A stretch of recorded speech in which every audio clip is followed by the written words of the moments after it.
What's up, everybody? This is Mr. Extraordinary Hello. with yet another video. I'm not alone. I brought the gang. This is like a whole Avengers team right here. This is African Frame podcast with myself and Rob Sibeko. But I thought I should bring in It's the second guest. Buckmaster Cool, who just disappeared, is going to be back in a flash. We got Tiva Lokhala from Netgasm Podcast, and we've got Pila from the Netgasm Podcast.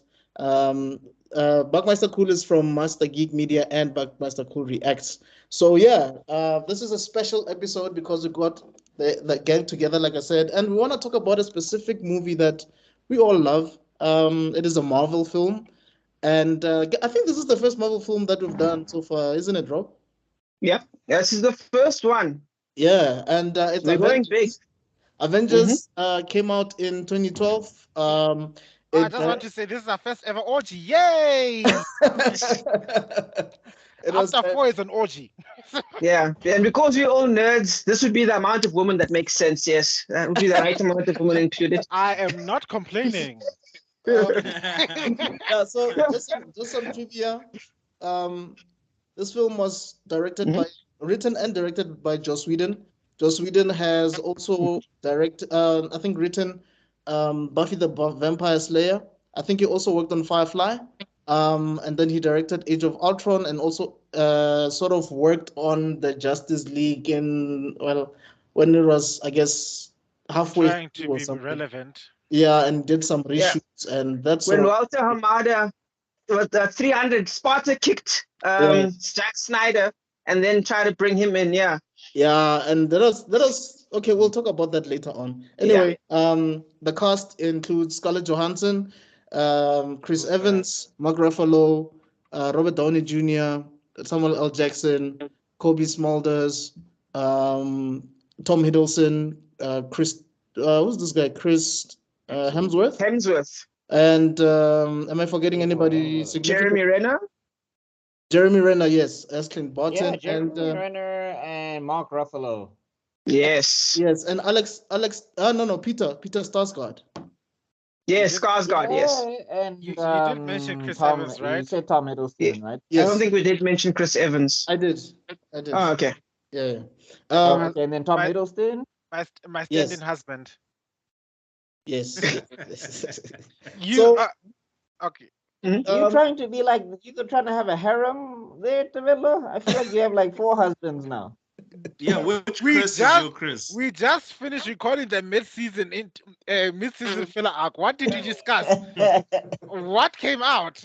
Wait, which Chris is your Chris? If you had to choose a Chris, If I had to choose a Chris, it has to be Evans first. oh, okay. Okay. But before Evans, there's always going to be Mr. Cavill. Cavill is my husband. Oh. He's my husband. And then Evans is my concubine. The two other things that I just wanted to mention. One is, I think this is probably the first Marvel film that made over $1 billion at the box office. I stand to be corrected. I think it came out. Yeah, it is. Came out around the same time as The Dark Knight Rises, which also made over $1 billion, and that focused on only one superhero. By the way, Yeah, superhero movies peaked earlier. Yes. Unless if we include Alfred and Lucius Fox as superheroes, but Let's not stand on ceremony here, Avengers. Anyway, so yeah, guys, let's get into it. Obviously, this is a bit different. So Rob is gonna basically lead us into this thing. Okay, let's I let me learn from you guys because I don't know how this one works. Okay. Just want to quick shout out to one of the writers that worked with Joss Whedon, someone who actually is kind of relevant, Zach Penn. He did Ready Player One, Incredible Hulk, X2, Free Guy, and The Last Action Hero. So that's someone we all know, but we don't know. Yeah. That's a good resume, right? Last Action Hero, but X2. I like that one more than X3. Isn't it good? X2. No, I love it, dude. X2 is in the one with Magneto and Riker. Oh wait. Yeah, Stryker. Yeah, no, it's one of my favorites. Yeah. The one with where they make Nightcrawler, less I like religious. Wolverine. Which is a bit annoying. Everything else. Wow. You didn't like Nightcrawler. He's there for like 5 minutes. He's in and out. That's literally his job, to be in and out. Yeah, not in and out of the script, in and out of the fight scene. I mean, come on. Oh, and also this is He was when vamping in the script. this is also when we had the old Thanos actor before Josh Brolin came in. Yes, whoever that person is, I do not acknowledge him. Yeah. Josh, Yeah. Thanos. Who's that? I'm hurt. I'm hurt. I don't know what's happening right now. Okay. Let's officially start. Podcast and started insulting your taste. My bad. No. What did Thanos do to you guys? Oh, no, it's cool. Man. Existed. Oh, he's just talking about the old actor, not Josh Brolin, the one before Josh Brolin. Yeah. When Thanos was They like dark purple. recast itself. Yeah, he was dark purple and had like tentacle like chin. It's kind of Yep. weird. Too And portly. I will get into that actually. Okay, cool. This is gonna on the opening image.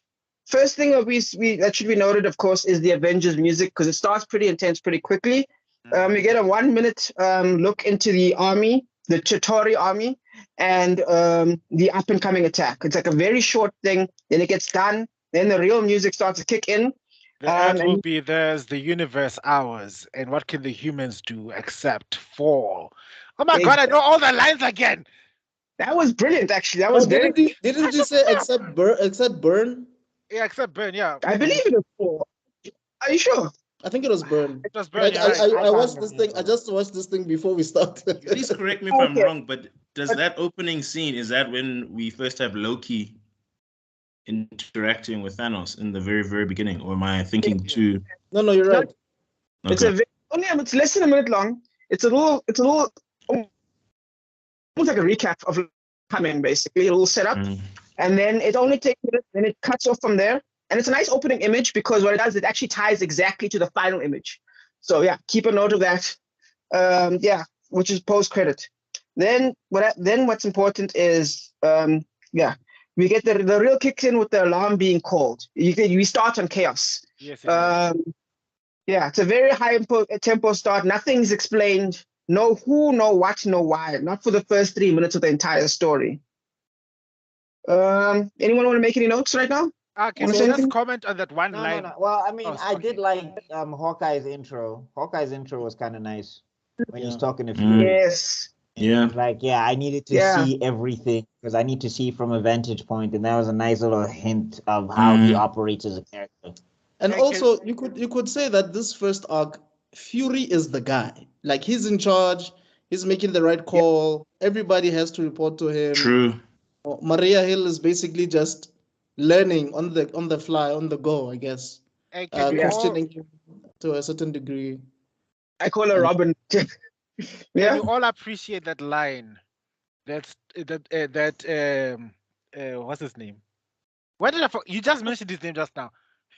Samuel L. Jackson, Nick Fury. Nick Fury, the line that Nick Fury says to Hill. Oh, Hawkeye.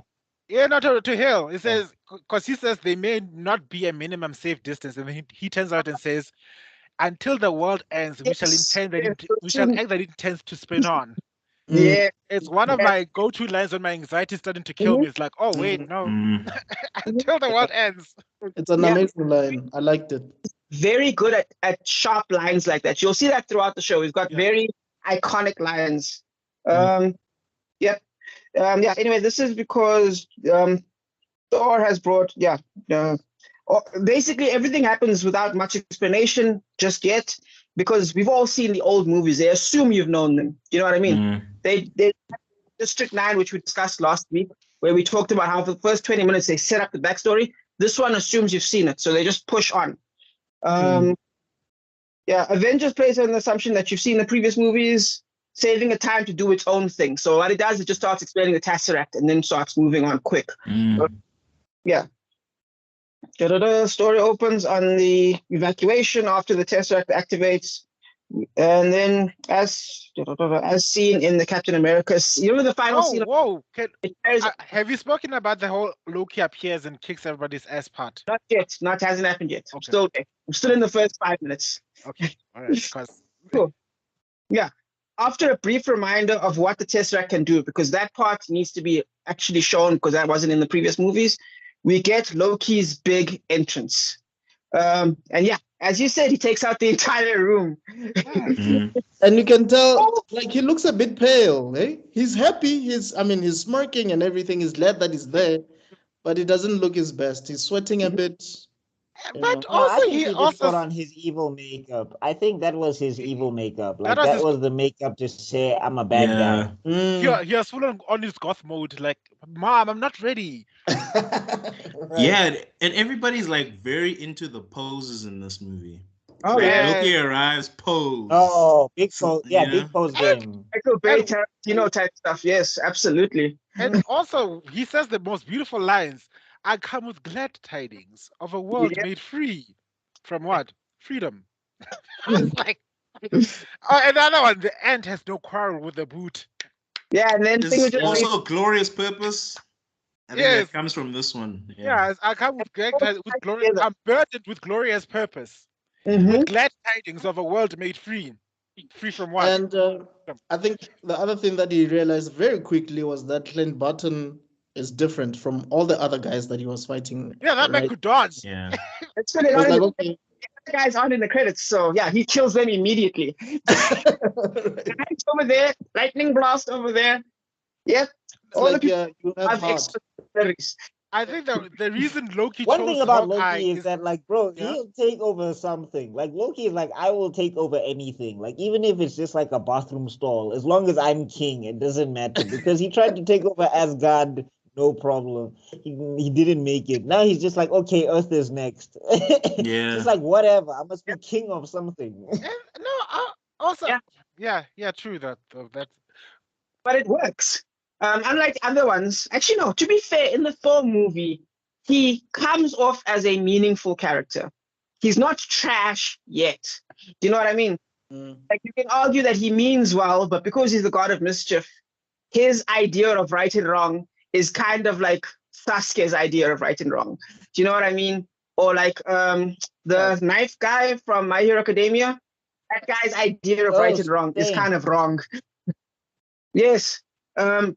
Yeah, and then you can argue in this movie, it kind of, I won't say it changes it, but you'll see as we go along. Cool. Takes over the mind of Hawkeye and the Professor, Mr. Skarsgård, who's in charge of the Tesseract, and then they escape as the lab is destroyed. Now what we get is a Super Bowl match between S.H.I.E.L.D. and Nick Fury versus Loki and Hawkeye. A match nobody asked for, but we're all grateful to have. That's true. And I think also what was smart about Loki there is using Nick Fury's people against him. I mean, for instance, there was a part where Clint realized that no, this guy is actually stalling. He knows this place is about to blow up, so he's stalling us. We need to leave now. And then he survives. Yeah, if he hadn't done that, they'd be dead right now. The story would have been in 10 minutes. And that's Nick Fury for you. He's more than willing to sacrifice himself for the greater good. He's the captain of the Scouts. People. He'll sacrifice other people. Like a sacrifice. Scouts, yeah. Cool. This event lasts 11 minutes before the massive spectacle ends. Samuel Jackson declares the world at war, and the Avengers title kicks off. After 11 minutes of the show. I have a question for you guys.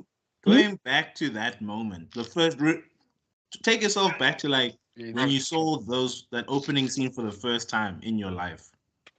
Did you already feel like this was the best like Marvel movie you've ever seen in your life, or were you still waiting to see more?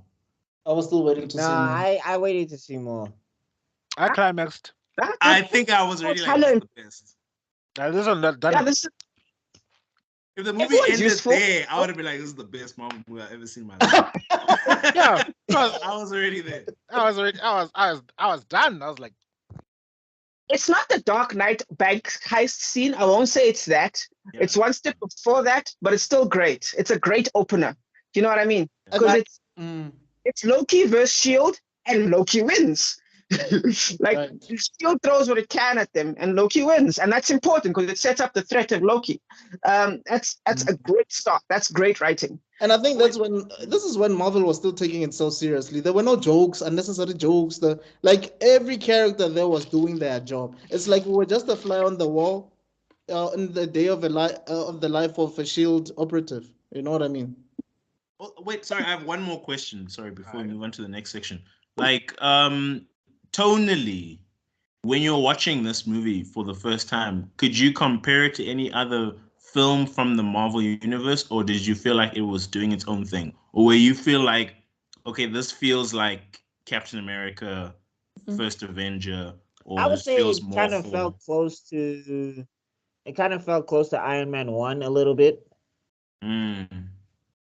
Like, because Iron Man 1, like, you had the quippy stuff, but when stuff was, like, serious, like Yinsen's death, where there was no jokes and it was just Tony Stark crying over the fact that this guy helped him get out and he can't save him. It was kind of like it had that sort of tone and balance for me. I feel kind of. I agree. I just want to counter, but you didn't get to that feeling at the first 10 minutes of the movie, did you? Because Tony was not there. Yes, Tony doesn't come in No. Yeah. I'm talking about the movie as a whole. I mean, the first 10. As a whole, the closest thing I would say Iron Man 1. Okay. I agree with that because that's the closest thing. I do agree. I would say there's sharp wit. I wouldn't say there's comedy, but there's wit. Like that Boots line, that's wit. That's being witty. You know what I mean? Right. It's not laugh out loud, but that's a good move. That's a clever thing to say. And there's something that I realized about this movie, and I'll probably be discussing it later on, is this movie took itself a lot more seriously than I thought it would have. Because I hate Joss Whedon, because I blame him for a lot of this shit. A lot of the movies we get nowadays, it's his fault. Like, you know how Christopher Nolan's Dark Knight basically set up a bunch of dark, brooding, head down, shadow over their face superheroes? What you call it? Nolan's fault. And then Sweden was the counter to that, and now it's way worse. I almost miss those movies now. Do you know what I mean? But actually, this one, he balanced it really well, but you'll see. Cool. Samuel Jackson plays well. Cool. Now, this is the next act. Well, you wouldn't call that the act, but you call that an intro. Because remember, this is a 2-hour movie, so you call that basically the inciting incident. Yes. Cool. Next, still in Act 1, getting the team together. After setting up why we need the team, we get our first Avenger, Black Widow. Cool. One of the advantages of having multiple movies ahead of time is the freedom of giving actors their own moments. This person, he feels indulgent in terms of Joss Whedon, but is 1,000 times better than what we get from Suicide Squad, the movie trailer company edition. Who knows if we'll ever get a David Ayer cut? Cool. Do you want it? I'm good. I don't need any more of that universe. Yeah, I'm good too. All I'm saying is, come on. I'm tired of director's cuts also. Just release the movie. God damn it. Why so many cuts? Jesus. I'd happily throw that movie into the abyss, like into a black hole. If I went to Dr. Doom's mansion and found a localized black hole, I'd take the scripts, the direction, the memories, capture the memories from have Scarlet Witch Sorcerer Supreme capture all the memories of that movie into one little ball, along with all the videos and everything, and then throw it into that black hole, never to come out again. And I'd be very happy. Director's cuts are really we got so many cuts that we really have. We got so many cuts that we have stitches now. It's like, okay, enough. Oh, yeah. I can't even think of like a director's cut movie that drastically changed my opinion of a movie. Like, in the history. Well, unless okay, maybe Godfather 3, but like that's. I don't know if we call Snyder's Justice League a director's cut. No, it didn't. It's another movie. No, it's a director's cut because it's the Snyder what he wanted originally. Not originally, it wouldn't have been that, but it's what Snyder's vision was for that movie. Because but if you reshoot a movie, is it a director's cut? No, I think so because you add scenes and stuff. But if And you're you add dialogue. reshooting it, if you're reshooting but it, like it's if you shot not. stuff for, I guess. first Okay, anyway, never mind. recording. Let's not What? forget. Yeah. I What said, you let's said? not forget there's also quote unquote director's extended cut for Lord of the Rings, and Yes. And I don't think That the movie is 3 theatrical cuts hours. are If he better. didn't say what he wanted to say in 3 hours, don't say that to a Lord of the Rings fan. They will try and kill you, even though it's true. you're telling It's me so you true. didn't need a scene with Sauron dying. You didn't need that. I really Sauron didn't need or more. Saruman. You didn't need Sauron. Saruman. I think it's Yes. when Saruman falls and then he hits his head. I didn't need that. I really didn't. Like you just is Saruman still around? Should they be worried about that? That didn't, like when you're watching the next movie. No, Dude, Gandalf said it quite well. It's like he has no power anymore. And then Yeah. it feels like the spirit of Saruman is watching away. And they're like, okay, peace. Yeah. It's a movie. Just read a book then before you use a line of dialogue to explain. But still, look, I think I'm with Pila on this one. I don't think there's been any director's cut where I feel like this is so much better than the one that I saw before. No, I don't think. Oh, and guys, can I just appreciate one thing? Yeah. Before we continue, I just wanted to say, this is the longest we've gone without tangenting. Have you noticed? You know, that's I am so proud of us. No, you know why? That's why Rob is doing it like this. The reason he's doing it like this is so that we don't tangent. That's why that's why he's speaking like this. I know it's different, Smart. but he did it on purpose because he knew that otherwise we were gonna be talking about so many other things by now. It does run away. We are a crazy ass train. That's all I can say. It's like we are so well behaved. Good work, kids. Good work. Okay, if we keep this up, I'm gonna all buy you a sweetie. Okay, you're gonna get a chocolate. Okay, kids, let's go. Let's do our best. Cool. Cool. Carrying on. So Black Widow is called in. This entire scene takes about 5 minutes. Cool. There's not much to really talk about it. We moved that. I do want to say something about this scene though, because I was watching it earlier on. I'm like, okay, why is it that when she was fighting these guys, none of these guys had guns? How convenient that there's like 3 guys in the room and she's like there and she's fighting them. No one takes out a gun. I'm like, this makes no sense to me whatsoever. One, True. it's Scarlett Johansson, so everybody's not thinking anyway. and Yeah. and two, I don't think they wanted to kill her. I think they wanted information. Right. So it was a thing of she's like they didn't know who she was, they didn't know how she operates, and it just looked like it was just some regular woman because Scarlett Johansson's scene acting in that scene was great. So it looked like she was just some feeble regular woman. No, they were but just like we probably correct don't me see if I'm anything wrong. for her. Yeah. The leader knew because he called her Black Widow. Yeah, but then he also assumed that he was working for one of those many henchmen that he said he has explained that I've taken over the business now. Right. So she was a messenger, and even in mob psychology, you don't kill the messenger. You can use the messenger as an example, aka torture, mutilate, break their fingers. Yes. In Kill Bill, cut off her arm and throw her down tumbled it down into the hospital so that Bill can see her mutilated body. That's what you do with a messenger, but you don't kill it. And because he was about to take out her teeth with that thing. Those pliers. Eyes and stuff like that. But also remember, it's a writing tool. This is a setup for something else. He's gonna tie it again later. So it's a writing tool, a setup. I agree that maybe if he used the chair to knock guns out of their hands, I thought they did do that. But yeah, they could have done something like that to like add more to make it more realistic. Would that make it more realistic? But to add to it. But yeah, I hear what you're saying. But the whole point of the scene is that this is an example of what's her name? What was her fake name in this? But anyway, Black Widow to be vulnerable, Natasha to be vulnerable, because we need to see that again later on. There's a reason for that. But yes. Yeah, she only becomes serious when she realized that Hawkeye is compromised. Yes.